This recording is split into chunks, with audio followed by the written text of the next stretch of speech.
Sir நம்ம முன்னோர்கள் வந்துட்டு நம்ம அன்றாடம் பார்க்கக்கூடிய இல்ல கடக்கக்கூடிய ஒவ்வொரு விஷயத்துக்குமே வந்துட்டு ஒரு விதிமுறைகள், ஒரு விஷயங்கள வந்து நமக்கு வந்து சொல்லிக் குடுத்துட்டு போயிருக்காங்க சார். அதுல வந்துட்டு முக லட்சணங்களுக்கு ஒரு ஒரு விஷயத்துக்குமே வந்துட்டு மூக்கு இப்படி இருந்தா, கண் இப்படி இருந்தா, காது இப்படி இருந்தா, அந்த மாதிரி நெறைய விஷயங்கள் சொல்லியிருக்காங்க சார். அதுல நீங்க வந்து ஒரு ஆராய்ச்சி பண்ணியிருக்கீங்க. எப்பவுமே வந்து முன்னோர்கள் ஒரு விஷயத்த சொல்லிட்டாங்க அப்படின்னா, அது இன்றைய காலகட்டத்துக்கு எப்படி பொருந்துது? அப்படிங்கிறத நீங்க எப்பவுமே ஆராய்ச்சி பண்ணி பார்க்கறது உண்டு. அந்த மாதிரி வந்து முகலட்சணம் அப்படின்றது ரொம்ப முக்கியம். நிறம் அப்படின்றத தாண்டி வந்து ஒருத்தவங்க வந்து கண்ணு, காது, மூக்கு இதெல்லாம் வந்து ஒரு அமைப்பா இருக்கும்பொழுது தான் லட்சணமா இருக்காங்க அப்படின்னு நம்ம சொல்லுவோம். ஸோ, அதுல வந்து முகத்துல ரொம்ப முக்கியமான ஒரு பகுதிய நீங்க எது பார்க்குறீங்க? அப்படி முக்கியமான பகுதியா பார்க்கக்கூடிய ஒரு விஷயம் வந்து, என்ன மாதிரியான விஷயங்கள நம்ம வாழ்க்கையோட ஒத்துப்போக வைக்கும் அப்படின்றத பத்தியும் எங்களுக்கு சொல்லுங்க சார். கண்டிப்பா. ஏன்னா, ஒரு மனிதனுக்கு அவன் முகபாவனை தான் அந்த அழகு அது. அதுக்கு மூக்கு முக்கியம். அது எல்லாத்துக்கும் தெரிஞ்சது தான். ம். நம்ம சொல்லி தான் தெரியணும்னு இல்ல. மூக்கு முழியுமா இருக்கிறாங்க அப்படின்னு சொல்லு சொல்லுவாங்க. கரெக்ட்டா சொன்னீங்க. மூக்கு முழிவா இருக்காங்க அப்படிங்கிற மாரி, மூக்கு தான் முதல்ல வந்து நிக்கிது. ம். ஆமா, நம்ம முகத்தில முதல்ல நீட்டிட்டு நிக்கிது மூக்கு தான். பார்த்தீங்களா? அதுதான் அப்போ அப்போ மூக்கு தான் வந்து ஒரு மனித வாழ்க்கையை தீர்மானிக்குது. ம். ஆமா. ஒரு 10, 15 வருஷத்துக்கு முன்னாடி. ம். விஜய் டிவின்னு பேரே சொல்றேன். எனக்கு என்ன இருக்கு. விஜய் டிவில ஃபார்மட் திருமணம்னு சொல்லி ஒரு நிகழ்ச்சி நடத்தினேன். ம். ஃபார்மட் திருமணம்ன்ட்டு. இந்த கல்யாணம் மேல வருதுல்ல, அதே மாரி ம். ஃபார்மட் திருமணம் நடத்தினேன். நான் பண்ணது வந்து எப்படி நடத்தினேன்னாக்கா, எல்லாம் மத்தவங்கள மாரி இல்ல. எப்படி நடத்தினேன்னாக்கா, ஜாதகப்படியும் பொருத்தம் பார்த்தேன். நியூமராலஜி படியும் பொருத்தம் பார்த்தேன். ம். அது மட்டும் பார்க்காம, கூடயே ஒரு பெண்ணுக்கு அவங்களுடைய தோற்றம், முகபாவனை, மூக்கு இப்படி இருந்தாக்கா இப்படி, வகுடு இப்படி எடுத்தா இப்படி, அவங்களுடைய கையினுடைய அளவு இப்படி, காலினுடைய அளவு, விரல்ல இப்படி இருந்து, ஒரு ஒரு அங்க அடையாளம் கூட நான் சொல்லுவேன். பெண்களுக்கும் சொல்லுவேன், ஆண்களுக்காக இருந்தா, உங்களுக்கு வரப்போற வருங்கால துணைவி, இல்ல துணைவர் வந்து இப்படி இருப்பாருன்றத நீங்க இது "இல்ல மூலமா இப்படி இருந்தா பண்ணலாம், இப்படி இருந்தா ஓகே. பண்ணாதீங்க." 2ம். உங்களுக்கான மேட்ச் இப்படி இருக்கணும் அப்படின்ற மாரி ஆமா சொல்லுவீங்க. சொல்லுவேன். இந்த ம். தேதிக்கு வெறும் அத மட்டும் சொல்லலாம். அது மக்களுக்கு ரொம்பவும் ஆர்வப்பட்டு நல்லா பார்த்தாங்க. ஆனா என்ன ஒண்ணுன்னா, 6 மாசம் நான் என் கைய விட்டு தான் நான் அது பண்ண ப்ரோகிராம். காசு ஹெவியா செலவாயிருச்சு. என்னால அது மாரி பண்ண முடியல. அது 2வது அந்த மேட்ரிமோனி நடத்துறதுக்கு உண்டான தகுதி எனக்கு இல்ல. ஏன்னா அதுக்கு அத நடத்துறதுன்னா நெறைய வேற மாரிலாம் பேசணும். எனக்கு அது பேச தெரியல. நம்ம உண்மைய தானே ஒத்துக்கிறணும். நம்ம நியூமராலஜி படி பேசுற மாரி பேசுறோம். அதுக்கு வராது. அதுக்குன்னு தனி ஒரு கலை வேணும் பேசுறதுக்கு. அது நமக்கு பேச தெரியல. அதனால அத நான் பண்ணல. விட்டுட்டேன் நானு. மேட்ரிமோனி பண்றது அப்ப அது ஆனா எனக்கு ஒரு ஆசை. பொருத்தம் வந்து பார்த்தீங்கன்னாக்கா, இப்பவும் பார்க்குறேன். அது என்ன அப்போ புரோகிராமாவே பண்ணேன். ஃபார்மட் திருமணம்னு சொல்லி சாங்கு போட்டு, வேற லெவல்ல இருந்தது. எல்லாரும் ரொம்ப விரும்பி பாருங்க. எல்லாரும் கேட்டாங்க. "ஏன் நிப்பாட்டிட்டீங்க? ரொம்ப நல்லா இருந்தது." கரெக்ட்டு. அது டிவி சப்போர்ட் பண்ணா நம்ம பண்ணியிருந்திருக்கலாம். டிவி ம். சப்போர்ட் இப்ப கல்யாணம் மேல வந்து இன்னும் சன் டிவி சப்போர்ட் பண்ணுது. இது நானே ஓனா பண்ணும்போது எப்படி பண்ண முடியும்? எவ்வளோ செலவு? என்னால முடியல. ஹெவியா ஆயிட்டு என்னால அதுலேருந்து வெளிய வர முடியல. அவ்வளோ எக்ஸ்பென்சிவ் ஓவர் எக்ஸ்பென்சிவ் ஆயிருச்சு. ஆனா நெறைய இன்ஃபர்மேட்டிவ்ஸ் குடுத்தேன். நான் உங்களுக்கு சும்மா ஒரு அவுட்லைன் தான் சொன்னேன். இவ்வளோ இன்ஃபர்மேட்டிவ்ஸ் இருக்கும். இந்த தேதிய சொல்லும்போது, இந்த நம்பருக்குள்ளயே உங்களோட இந்த ஆக்டிவிட்டிலாம் இருக்கும். இந்த பழக்கம்லாம் இருக்கும். இந்த பையன நீங்க கல்யாணம் பண்ணீங்கனாக்கா, இந்த வருஷம் வரைக்கும் நல்லாருக்கும். இத்தன வருஷத்துக்கு அப்புறம் இந்த பையன்ட்ட இந்த புது ஹேபிட் உள்ள வந்துரும். ம். உங்களுக்கு பரவாயில்லன்னா பண்ணுங்கன்னுவேன். ஆமா, அதெல்லாம் சொல்லிருவேன். ம். இந்த தேதியில இப்படின்ட்டு இது மாரி சொல்லும்போது, நெறைய விஷயங்கள் சொல்லும்போது மக்களுக்கு ரொம்ப நல்லா பார்த்தாங்க. சரி, இப்ப அதுக்கு சம்மந்தம் இல்ல.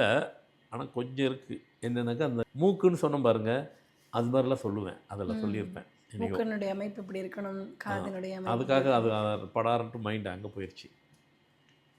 அப்போ இப்ப நம்ம பேசுனது மூக்கு இருக்குன்ட்டு. இந்த மூக்குலயே வந்துட்டு பார்த்தீங்கன்னா, அதுதான் முன்னோடி. மூக்கு மூலியமா நீங்க சொன்ன மாரி அப்படி சொல்ல வரோம். இதில சில பேருக்கு மூக்கெல்லாம் பார்த்தீங்கன்னா, கிளி மூக்கு மாரி இருக்கும். ம். அந்த கிளி மூக்குன்னு இருக்கும்போதே, கிளி மூக்குன்னு மாரி இருந்தாவே அழகா தானே இருக்கும். அப்புறமா அந்த மாரி ஒரு மூக்கு ஒருவருக்கு இருந்ததுனாக்கா, அவங்களுடைய ஆட்டிட்யூட் எப்படி இருப்பாங்க? ரொம்ப சாந்தமா தான் இருப்பாங்க. ம். யாரிடமும் கடிஞ்சு பேச மாட்டாங்க. ஹார்டான வேர்ட யூஸ் பண்ண மாட்டாங்க. மத்தவங்கள வந்து ஹர்ட் பண்ற மாரி பேச மாட்டாங்க. ம். எதுலயும் வந்துட்டு கிவ் அண்ட் டேக் தான் இருக்கும். விட்டு குடுத்து போவாங்க. அடுத்து இவங்களுக்கு லைஃப்ப வந்துட்டு எல்லாத்தையுமே சின்ன சின்ன மேட்டர் கூட ரசிச்சு வாழ்வாங்க. ஏன்னா வாழ்க்கையே வந்து ரசிச்சு வாழ்ற வாழ்க்கை தாங்க வாழ்க்கை. இப்போ இருக்கிற இந்த டென்ஷனான உலகத்தில போய் எங்கெங்க ரசிக்கிறது? பொழுத கடந்தா போதுங்கிற அளவுக்கு ஆயிருது. ம். ஆனா அந்த மாரி இருந்தானாக்கா அவங்க ரசிச்சு வாழ்வாங்க. ம். ஆனா, இப்படி இருக்கிறவங்களுக்கு மேக்ஸிமம் வந்துட்டு ஆண்களுக்கு வராது. பெண்களுக்கு தான் வரும். இந்த கிளிமூக்குங்கிறது அதிகப்படி அவங்களுக்கு தான் இருக்கும். அது மட்டும் இல்லாம, வெறும் கிளிமூக்கு இருந்துச்சு, சரிங்க எல்லாம் கிடைச்சிருச்சுங்க, நல்லபடியா வாழ்றாங்க அதெல்லாம். இது அங்கே நிற்கல, இறைவன் அங்கே ஒரு இக்கு வச்சிருக்கிறாரு. ஒருவேளை அப்படி இருந்துச்சுன்னாக்கா அடுத்த பிறவி என்ன, நம்ம நம்ம போன பிறவி என்ன, இப்போ நடப்பு பிறவி தான் பார்க்குறோமே, அடுத்த பிறவி என்ன யாருக்கு தெரியும் அப்படிங்கிறது. எனக்கு எல்லாம் தெரியும், அது வேறு விஷயம். எனக்கு முன் பிறவி சொல்லிடுவேன், அடுத்த பிறவி சொல்லிடுவேன். அது எல்லாத்துக்கும் சொல்ல மாட்டேன், தேவைப்படுறவங்களுக்கு சொல்லுவேன். ஆனால் இப்படி இருக்கிறவங்களுக்கு வந்துட்டு இவங்களுக்கு அடுத்த பிறவியும் இவங்க மனம் விரும்பினது என்னவாக நினைக்கிறாங்களோ அந்த பிறவி கிடைக்கும். அதுதான் அங்கே சீக்ரெட்.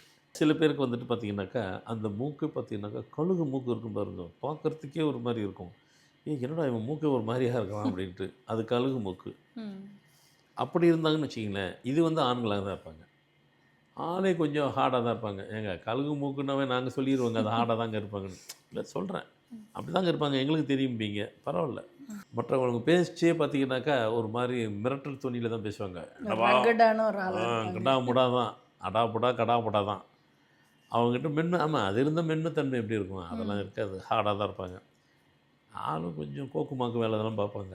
ஐயோ என்னங்க இது நான் புதுசாக இந்த பாஷையெல்லாம் பேசுகிறீங்க, அவ்வளோதான். சிலது இங்கித சங்கீதத்தோடு போய் அப்படியே பேசிட்டு போயிட வேண்டியது தான்.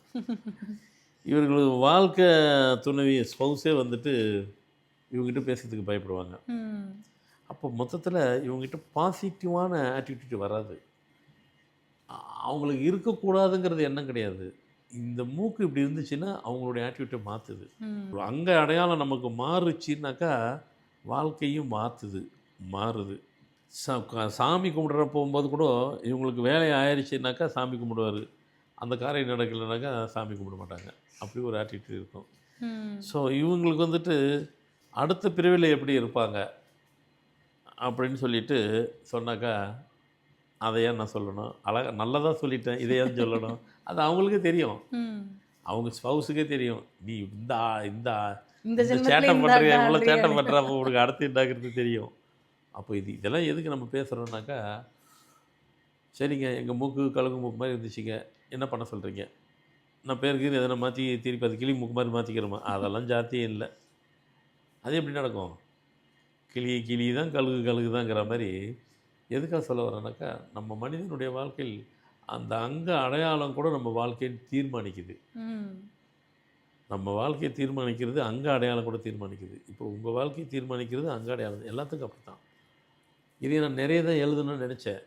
அப்புறம் ஒவ்வொருத்தரும் அவங்க மூக்கை பார்த்துட்டு ஐயோ நம்ம இந்த கதவை சொல்லிடுறோம் சார், வேறு 2 போதும் சொல்லிட்டு 2 நிப்பாட்டிட்டேன். நிறைய இருக்குது, போதும் அடுத்து இன்னும் வேறு எபிசோடு, அதான் நிறைய இருக்க எபிசோடு, வேறு எதாவது எப்பயாவது சொல்லிக்கலாம், உடனே அடுத்து சொல்ல மாட்டேன், வேறு எப்போது சொல்லுவேன். அதுமாதிரி நம்ம வாழ்க்கையை தீர்மானிக்குது நம்மளுடைய அங்க அடையாளம். சரி, நம்ம அடுத்த பிறவியை கூட அங்கே சொல்லிடுது. எல்லாத்துக்கும் பிறவி சொல்ல முடியாது, சிலருடைய அங்க அடையாளத்தில் அடுத்த பிறவியை சொல்லிடலாம்.